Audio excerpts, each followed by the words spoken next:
Hei, valmistame täna hirsiputru hakklihaga.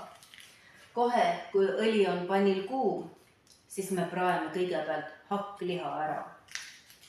Ja siis paneme hakkliha tulele. Ajame hakkliha laiali ja hakkame seda vaikselt praadima. Samal ajal, kui ma siin hakkliha praen, ma panen pool kastrulitäit vett keema. Hakkliha maitsestamiseks ma kasutan ainult soola ja pipart.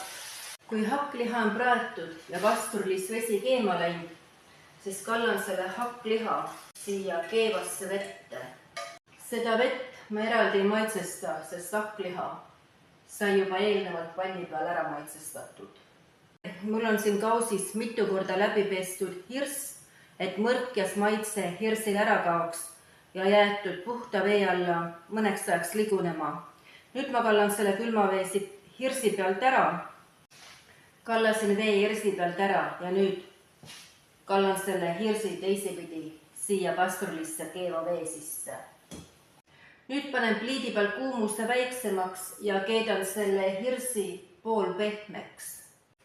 Aga nüüd, kui hirs on pool pehme, siis me lisame siia hirsipudrule ka piima. Segame ja küpsetame edasi hirsiputru madalal kuumusel kuni valmimiseni. Hirsipuder hakklihaga on nüüd valmis.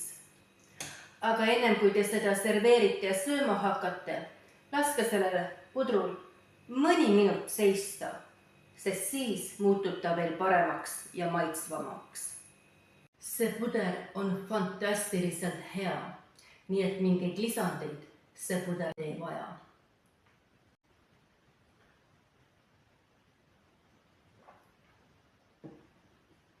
Head isu minule!